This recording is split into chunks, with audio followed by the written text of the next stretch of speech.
Hi, my name is Glenn Riker with Over the Hedgerow. I've been designing, building, and maintaining large residential and estate gardens for over 35 years. As you know, if you've seen any of my other videos, my wife passed away in January after working together for 34 years, and I really don't want to go out and work on gardens without her anymore. I'm going, how can I share my passion for gardens with other people, my experiences to help do-it-yourselfers have a better garden, or people that are working with a landscape contractor maybe have a better understanding of how to get your best value out of that landscape contractor. And then it hit me, I've got 18,000 photos in the cloud of projects I've done over the last 30 years. And I've always loved technology, and I want to make these short and sweet. As we all know, the things that are key on YouTube videos are great sound, and then get to the point. Don't tell us 10 times what you're going to tell us, and then your actual information takes about 15 seconds. What I'm going to do, this will be the first video that I'm going to do, and it's going to be about a fire pit using a sugar kettle that I sourced from North Carolina for a home that is located on Lake Michigan. It took about 2.5 years, 3 years to build the home, and it took my wife and I about 4 years, 50% of our time to build the gardens, very extensive gardens. So sometimes I'll voice over on these videos, sometimes I'll just explain at the beginning, and then you can watch the video down the road in the winter when people are inside. I'm actually going to start Patreon-based classes where I can help people figure out how to do their layouts.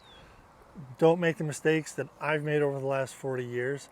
The only way you get really good at something is being really bad at something, or at least maybe not bad, but learning better ways to do it along the way.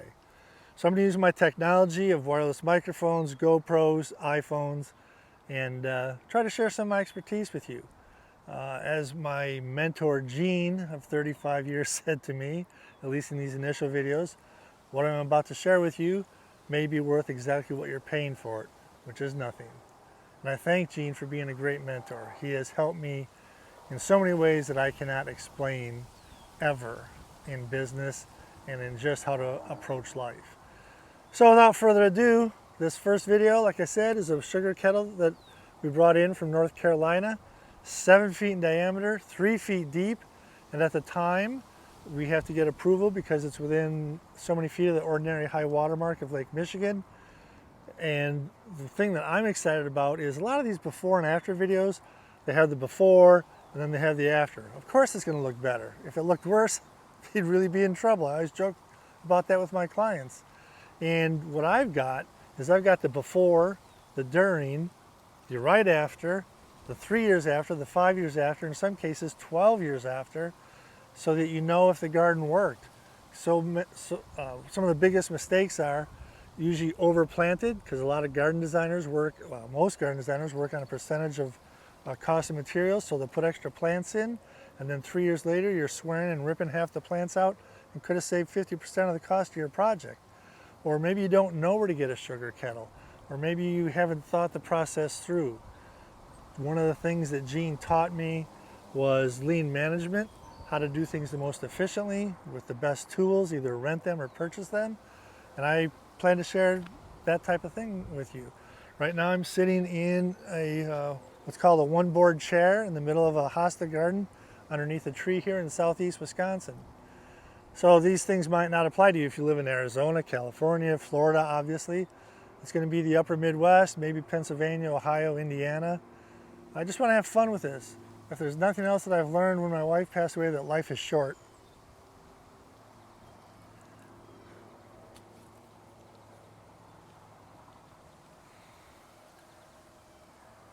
And that you've got to enjoy every single day. You've got to enjoy every single day.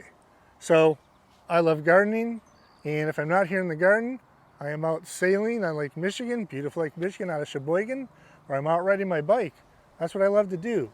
So I'm going to share the passion that I've had in business for 34 years, and I've actually been doing since I was 13.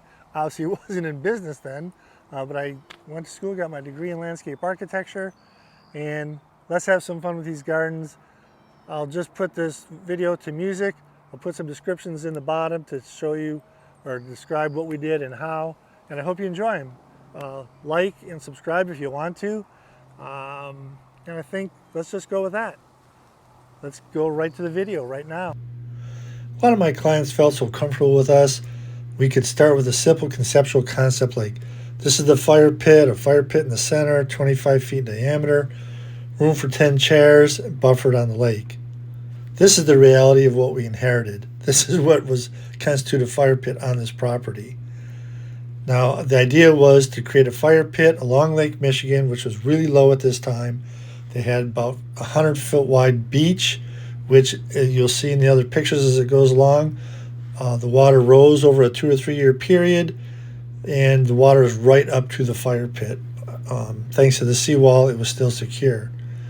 So we just started outlining where the fire pit was going to go, delineating the outside perimeter of this fire pit with rocks, using a Toro Dingo to dig the hole and then shape it by hand. You can see that stone is in the bottom of this so that we could have drainage from the fire pit. The fire pit was delivered. 7-foot diameter, 3-foot deep sugar kettle, weighed a couple thousand pounds, I think. Had to move it with a skid steer, came on a pallet. Then we had to figure out how to turn it upside or right side up. Dug a hole in the ground so we didn't bend this very thick sugar kettle, got it bent. Used seat belts from webbing and made our own little harness to drive it in and drop it into the hole. Everything was prepped. Filled with more stone around it. Had drilled holes in the bottom of it so it would drain in the case of rain. And this is what it looks like before there's any plantings. It takes about 40 logs in a log cabin style fire to get it to the top.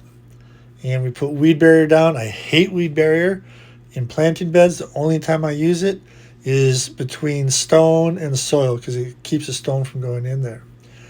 One unique thing about this is the firewood stack followed the edge of the circle instead of being in a straight line, and it also acts as a buffer from another area of the turf. Cedar post with copper caps. You can see the wood goes along there. The cedar posts 12 years later are still standing, no problem. They want this to look like Cape Cod. They're from the East Coast. And so the idea was to put bayberry, northern bayberry, and not ornamental grasses, but panicums in there, and rugosa roses. This is the first year. We don't even have chairs around there. We designed it so we'd be able to get 10 to 12 Adirondack chairs in there made by the Amish out in Ohio. You can see how far the lake is away from the fire pit at that time. And the bayberries are just starting to grow. This is still the first year. The Adirondack chairs are around there. We do have some lighting in the garden. Here you can see the house under construction. Big home, 12,000 square foot home. Takes a while to build. A walkway and some FX lighting in there. Some shots during the winter. Nobody sat out there during the winter usually, but it was cold. You can see the lakes actually come up closer to the shoreline at this point. It rose like 2 or 3 feet, 4 feet over a couple year period. Army Corps of Engineers didn't think it'd come back for 20 years. Now you can see the grasses starting to grow. And the reason for the grasses and stuff were, at that time, people could still walk on the beach trying to give some privacy. This is the view from the upper deck of the house from the master bedroom. There's a seasonal dock that gets put in Lake Michigan. You can see the salvia and that type of stuff growing, giving punches of color. The rugosa roses bloom a long time. And then the ornamental grasses, the panicum, get this great fall color. They're bluish green all summer, and then they get this burgundy. And that's the lighthouse at the end of the residence. And you can see how it's all blended in. This is probably 4 or 5 years down the road. Calm day. You can see the water is now right up against the seawall. That created some problems for people. But you see the bayberry in the foreground here. Now it gives them privacy from their neighbors. This fire pit is its own private room. And that was the goal of this. Very first thing we did before they even tore down the original house was to build this. They have lots of memories sitting around that with their family. It's a family of 7, 2 adults, 5 kids. Aerial shot showing what it looks like in relation to the house. Another drone shot. I'm an FAA certified pilot. So that's what it looks like. It's a great project. It's been 12 years since we built it, and it's just hitting its prime right now. This is Glenn Riker from Over the Hedgerow.